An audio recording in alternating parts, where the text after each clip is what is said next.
I wish YouTube would stop cutting me off even with a webcam video. Oh, hey there. Well, it's time for part 2. Anyway, it goes on with Morgan Freeman explaining, the sonar cell phone and everything where you can detect everything.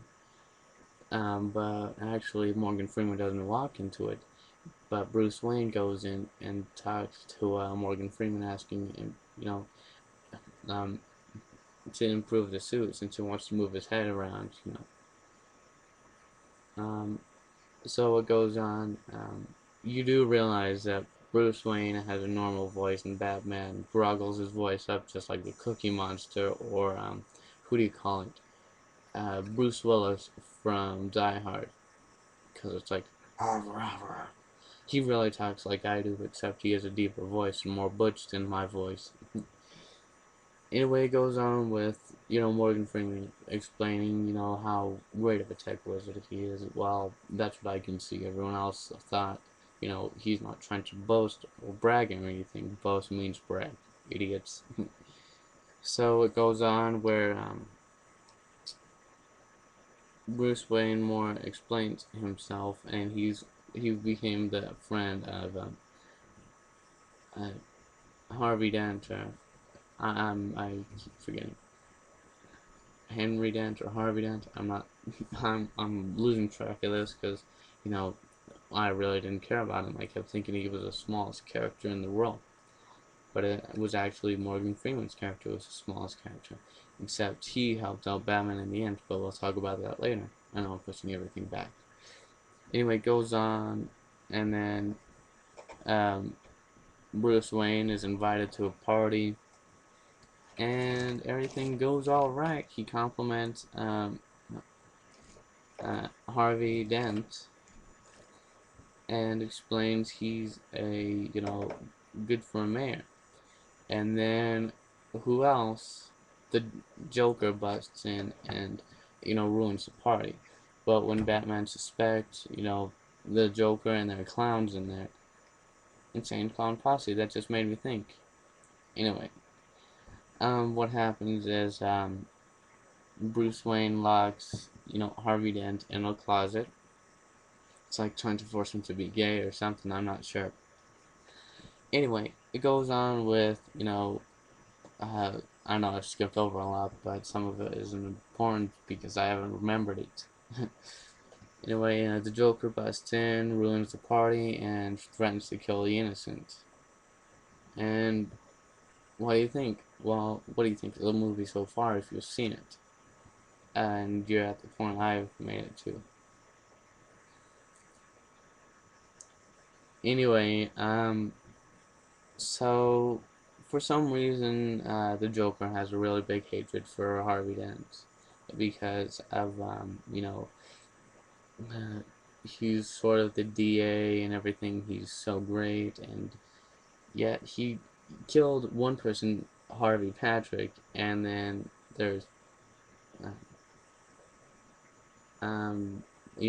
Richard Dent. It's like the Joker hated someone so much he killed two people with the name of the DA. So what did he do? So then out of nowhere, Batman comes out. I kept thinking, if Bruce Wayne's gone and the Joker arrives, people might think, Bruce Wayne's the Joker, or so we're told.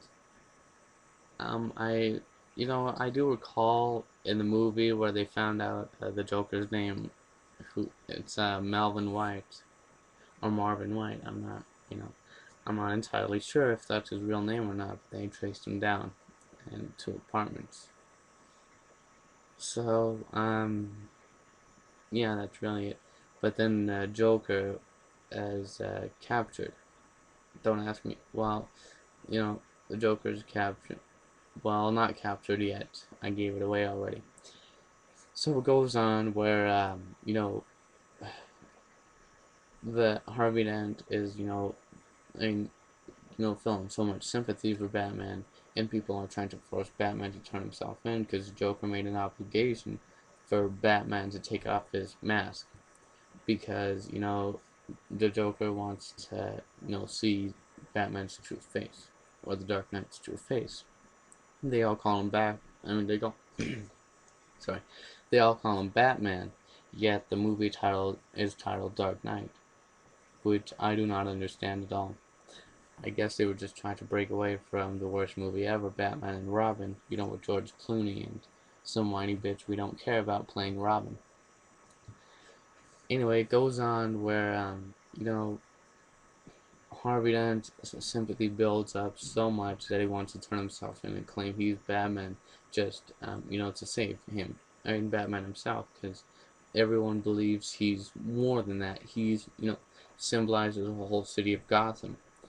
And I understand that, but why is it some crazy dude dressed as a bat who we cannot understand his, accent is, symbolizing Gotham, which I don't know if is a real city in New York or anything.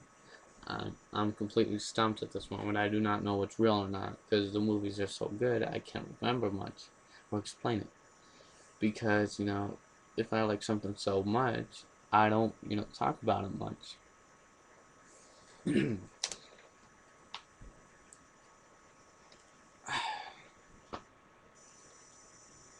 As I listen to myself up, I'm starting to, lose my voice. I crack my neck like the Joker. What of it? I'm not that bad. Or am I? I wonder. Anyway, so really the reason why the Joker looks so weird and he's so insane is because his dad was a drinker.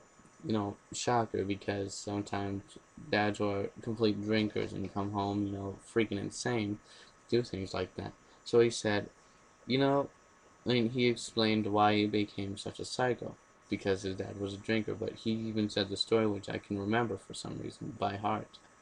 He said, "Want to know my point of insanity? It's because my dad was a drinker, and every night he came home drunk. But there's always every other month where he comes home just a little more insane than usual. He comes up to my mom, and she's holding a knife to defend herself, and my dad didn't like that. So then he is, and so then he turns around, snickers, and turns to me and says, you're never smiling, you're never happy. Why so serious?" Takes a knife from my mom and walks up to me saying, "You need to always smile on your face." And I can do that. So my dad puts the knife in my mouth and says, "Just let me do this for you, you'll have a smile forever. Why so serious?"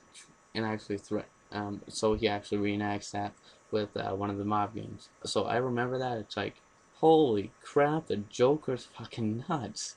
I mean, it gave me reason to believe why he's so crazy, why he's so freaking, the way he is. But I realize, the Joker's got some really big problems he's got to solve out. But he looks so old with that wrinkled skin, I keep thinking, well, he's his own dad, possibly. I'm not sure. He's so insane, you'll believe anything he says, because that's just his charm. So that's the whole story he explains. I'm checking for part 3, because I'm explaining the other halves of the story next. 3 and 4, I'm not going to keep going on explaining how great the story was, because that's all anyone said. They never gave me reason to believe why it was so good. My hair is messed up. It's because I just woke up at about 9, didn't do crap with my hair. But check out my next video, and I'm not going to explain how. I'm not going to say the movie's very good. I'm going to explain why it's really good. So check in again for part 3. I'm losing track of this already. I'm stupid. I'll explain that. I can be stupid once in a while, so I apologize.